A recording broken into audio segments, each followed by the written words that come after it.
शंकर, हे त्रिनाथ शंभु, हे शिवाय शंकरा। जी हाँ, आज है शिवरात्रि का दिन, लेकिन जब तक मैं ये ब्लॉग पोस्ट करूंगी I will be 1 week ahead because I am not a daily blogger but I am a weekly blogger. Hello everyone, नमस्कार, आदाब, सत श्री अकाल and welcome back to my channel rock and roll with Ankita. Hey there, if you don't know me, I'm Ankita Mishra Nakar. I'm an ex-cabin crew and right now I'm a happy-go-lucky homemaker. I basically want you all to become a part of my life, a part of my journey and hence make vlog out of everything that I do in life. So आज है महाशिवरात्रि का दिन और आज मैं आपसे कुछ खास शेयर करने वाली हूँ। जी हाँ, आज मैं आपसे शेयर करने वाली हूँ कि शिवरात्रि स्पेशल रंगोली कैसी बनाई जाए। Rangoli is a very essential part in Hindu culture, लेकिन मोस्टली मैंने देखा है बाकी सारे ट्रेडिशन में रंगोली जो है मोस्टली जाती है, दिवाली में बनाया जाती है, लेकिन महाराष्ट्रियन कल्चर में ऐसा होता है जो हर दिन आपके द्वार के आगे रंगोली बनी रहनी चाहिए। बड़ी नहीं बट तो छोटी वाली, लेकिन जब भी कोई फंक्शन हो या बड़ा त्योहार हो तो बड़ी रंगोली बनती है। तो आज मैं आपसे महाशिवरात्रि स्पेशल रंगोली शेयर करने वाली हूँ, लेकिन उससे पहले मैं आपसे शेयर करने वाली हूँ कि हमने आज क्या किया। देखिए, मैं तो हूँ hybrid Mishra Narkar. I was born and brought up in Odisha, but I'm married to Maharashtra. तो हम दोनों कल्चर फॉलो करते हैं। तो साड़ी जो है ये मेरी सासू माँ ने मुझे दिया था, मेरी मौसी सास ने दिया था, मौसी सास ने मेरी सासू माँ को दिया था, सासू माँ ने गौरी को चढ़ाया था। गणपति के साथ गौरी आती है हर साल महाराष्ट्र में और उस गौरी को ये नई साड़ी पहनाई गई थी और उसके बाद स्ट्रेट मेरी सासू माँ ने मुझे ये साड़ी गिफ्ट की थी। सो आज से बेटर दिन नहीं हो सकता था कि मैं ये साड़ी पहनूँ। सो जी हाँ, मैं एकदम तैयार हूँ। रंगोली बनाने से पहले मैं आपसे थोड़ा कुछ शेयर करना चाहती हूँ कि आज हमने बनाया क्या है। जैसे कि मैंने कहा कि मैं हाइब्रिड हूँ और मैं दोनों कल्चर फॉलो करती हूँ। उड़ीसा में जो है शिवरात्रि के दिन मैंने बचपन से देखा है कि हम लोग मूंग सिझा बनाते हैं, something called moong sijha. Moong, sweet potato and jaggery. It's super healthy, it is high in protein. तो मैंने सोचा खाने में आज मूंग सिझा बनाओ ओडिशा ट्रेडिशन की ओर से, और मेरी सासू माँ के कहने पे आज हमने वरी बनाया है, आलू की सब्ज़ी बनाई है और दाल बनाई है। तो ये दोनों का मिक्सचर आज चलिए मैं आपको दिखाती हूँ कि हमने खाने में क्या बनाया है। हम, मैं और मेरे हस्बैंड जो है सारे त्यौहार मानते हैं और सारे त्यौहार में दोनों ट्रेडिशन फॉलो करते हैं, ताकि कल को आने वाले दिन में जब हमारे बच्चे हों वो हमें देख के सीख पाए। आखिर हैं हिंदुस्तानी, जब तक हम फॉलो ना करें सारे कल्चर, हमारे बच्चे क्या सीखेंगे हमसे। इसीलिए मैं और मेरे पति दोनों कल्चर फॉलो करते हैं। और जैसे कहा जाता है ना, what they C they preach. सो थोड़ी सी मेहनत ज़्यादा लगती है, मुझे अकेले करना पड़ता है और दोनों तरह का खाना बनाना पड़ता है, कुछ ना कुछ एलिमेंट्स डालने पड़ते हैं, बट इट्स ओके। अगर हम चाहते हैं कि हमारे बच्चे हमसे सीखें तो इतना मेहनत तो करना पड़ेगा। तो इस वजह से हम दोनों कल्चर फॉलो करते हैं। तो इस हिसाब से आज मैंने खाने में स्पेशल किया है, दोनों तरफ का कल्चर ऐड करके। चलिए देखते हैं आज मैंने क्या बनाया है और उसके बाद हम सीधा जाएंगे रंगोली की ओर, जो हमारा मेन टॉपिक है। तो महाशिवरात्रि की रंगोली मैंने कैसे बनाई है मैं आपसे शेयर करूंगी। ठीक है, मुझे पता है मैं 1 वीक लेट हो गई हूँ शिवरात्रि रंगोली दिखाने में, लेकिन अगर आप मुझसे प्यार करते हैं, अगर आपको ये रंगोली पसंद आई तो आप इसे रेफरेंस की तरह सेव कर लीजिए और आने वाले शिवरात्रि में या कोई और फंक्शन में अगर आपको लगे जो कि भगवान शिव रिलेटेड है तो आप ये रंगोली बना सकते हैं। तो चलिए जल्दी ही देरी ना करें और सबसे पहले हम खाना देखते हैं और खाने के बाद डायरेक्ट चलते हैं रंगोली बनाने। चलिए। So this is wari. This is actually saman chawal, dal without onion garlic. This is mug sija with sweet potato, moong and jaggery. It's actually a dessert. And this is aloo. So ये मैंने दोनों culture को follow करके दोनों तरीके का खाना बनाया है जो हम शिवरात्रि में बनाते हैं। Now let's get started with the rangoli.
Now with the help of a matchstick, we will poke that round shapes in order to give it a Rudraksh effect.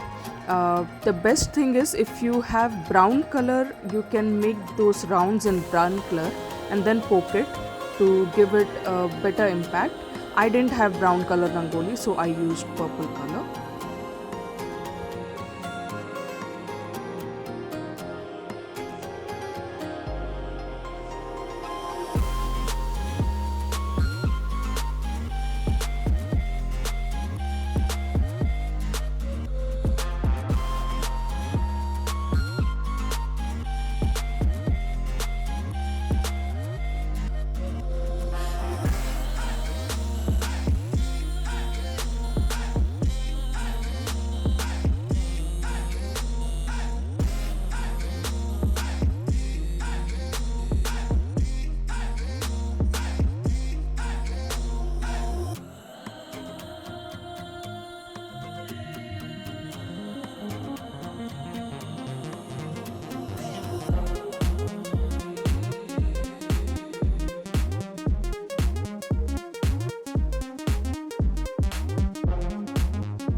I am really sorry guys, when I made that bel ka patta and that neela phool, my camera went off because of space issue.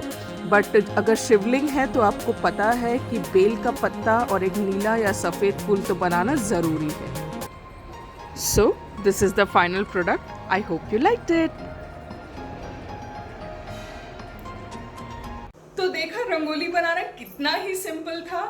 खामखा हम घबराते हैं. जी हाँ, मैं भी जब पहले नए शादी करके आई थी मैं घबराती थी बिकॉज मुझे थोड़ा प्रैक्टिस नहीं था, वो स्लिप ऑफ हैंड नहीं था. मेरी मम्मा जो है दिवाली में बहुत बड़े बड़े रंगोली बनाती हैं और बहुत खूबसूरत रंगोली बनाती हैं, लेकिन अब थोड़ा बहुत मुझे पता है मेरे जीन्स में तो वो होगा ही वो टैलेंट तो होगा ही, बट हाथ स्लिप करने में मुझे थोड़ा प्रॉब्लम होता था. लेकिन आजकल इतने अच्छे और इतने इजी तरीके आ गए हैं रंगोली बनाने की. चाहे आप मैस्टिक यूज़ कर लो, चाहे आप ईयरबड यूज़ कर लो, आप थाली यूज़ कर लो, आप स्टेंसिल यूज़ कर लो. तो इस हिसाब से मैंने देख के मैंने भी सीख लिया कि रंगोली बनाना बहुत आसान है.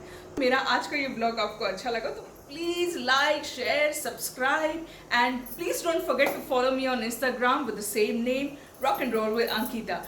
Till then, lots of love. त्योहार मनाइए, खुशियाँ बांटिए और जितना हो सके कोरोना के दिन में अपने घरों में ही त्योहारों का मजा लीजिए. Bye bye, see you, tada, ciao ciao, and I will see you in my next vlog.